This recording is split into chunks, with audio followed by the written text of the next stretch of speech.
Welcome friends, welcome back to the kitchen, welcome back to Sunday morning in the old cookbook show. Today we're going to do a recipe out of this 1919 cookbook, the Auburn Methodist Tested Recipes from Melbourne, Australia. I don't have many cookbooks from other Commonwealth countries. Places like Australia, New Zealand, they're not well represented in my cookbook collection. So I really don't have a measure of what Australian cooking was like in this time period. I can draw some comparisons to Canadian cooking. I mean, both countries born out of British colonialism. We have a similar starting point in the types of recipes that we made, but then they're adapted completely differently because of different ecosystems and climates. This book is chock full of rabbit recipes. Gives me the impression that there was a rabbit problem in Australia. So this is a church cookbook, a community cookbook. Every recipe is attributed to someone in the church community that had given a recipe in.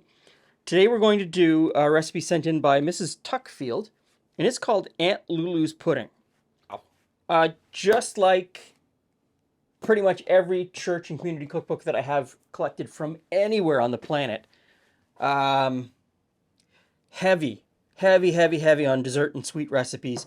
Very light on savory or dinner dishes. Just the way it is.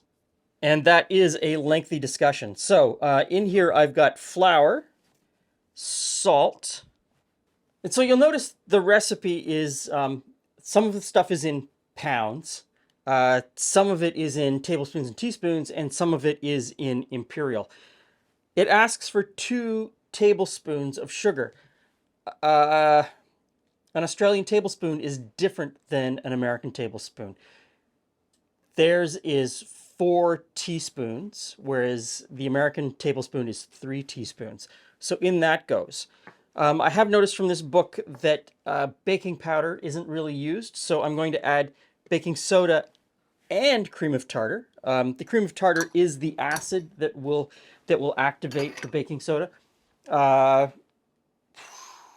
In most Canadian and American cooking from this time period where they weren't using baking powder, if there was soda involved, the milk component would be a more acidic milk product like buttermilk or yogurt or sour cream, that sort of thing.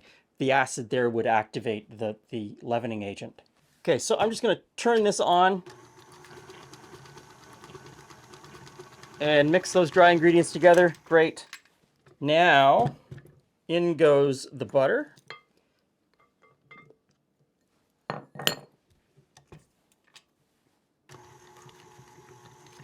Similar to Australia, Canada used, in this time period, that same sort of mix of measurement systems. There was weight, but there was also volume for certain things. And then at some point in the 1920s, pretty much every Canadian cookbook switches only to volume measurements. So everything was done in cups. But our cup was different than an American cup, which always led to confusion. And then we switched to metric, and we continued to do all of our measurements in volume in metric, which drives some of my viewers from Europe absolutely nuts that I will be measuring things by volume in milliliters that they think should be weighed. It's just the way it happened here in Canada. And I'd like to know if the same thing happened in Australia and New Zealand.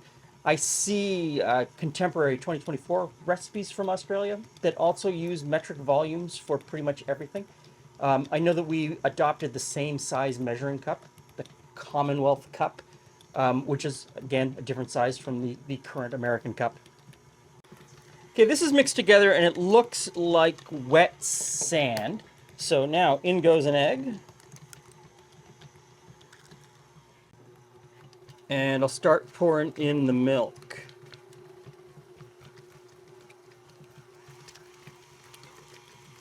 And for my American viewers, this is half of an imperial pint, which is a different size than your pint. Same name, different size. Now, I've got a buttered pie dish, and I'm supposed to put down a layer of the batter. I don't know how thick or how many layers, so let's just try that. Okay, now I'm supposed to layer in some jam. Doesn't say what kind of jam, just jam. As much as I'm sure that this is going to be just a fantastic recipe, I wasn't willing to sacrifice one of my jars of homemade jam. So I've got some raspberry jam here, and I'm going to do my best to kind of spread it out.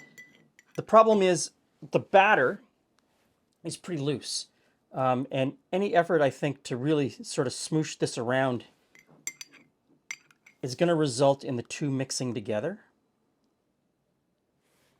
I've got an offset palette knife. Let's see what I can do. Yeah, no, the underlying batter is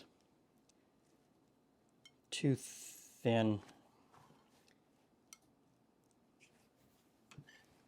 I think that needs more jam.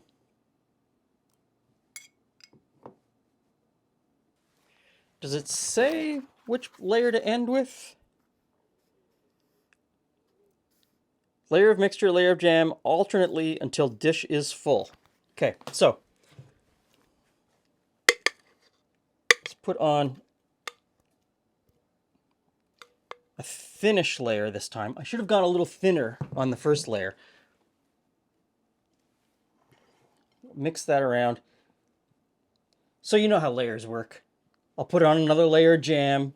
I'll put on another layer of filling.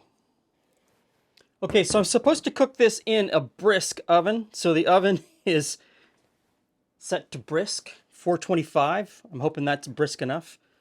Definitely one of those things where there's a language difference.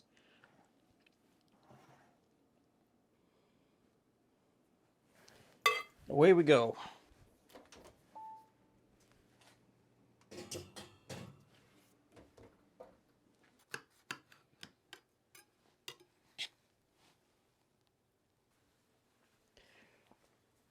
Hurrah, dessert! Hey, friends. Hey, Glenn.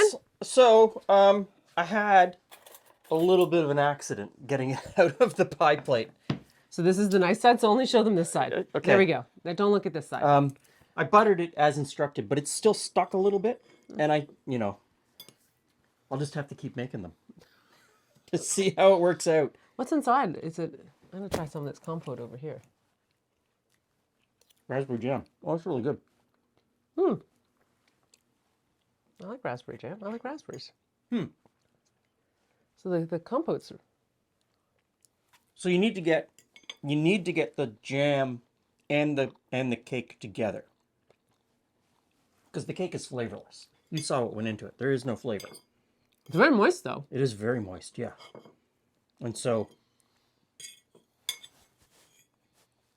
Yes, you might need to work on your jam to cake ratio.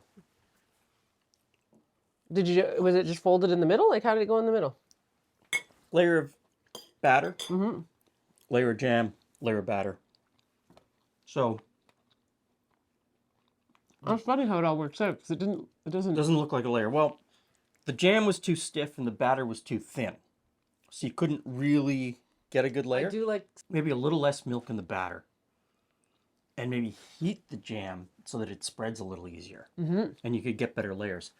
But that's a winner if you can get that. If you can get those layers right, and you can always get jam in every...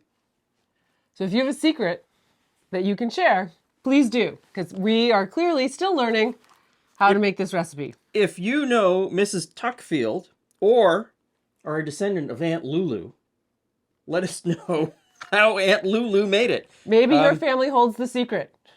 You know, they would have lived in Melbourne, and they would have gone to the Auburn Methodist Church in Melbourne, Australia. So if you know, let us know. But I think this is something worth playing with and figuring out how to get that ratio correct, because the flavors then would go together really well. Yeah, and clearly, you know, We're done go now, on. peace. So Thanks for stopping by. See you again soon.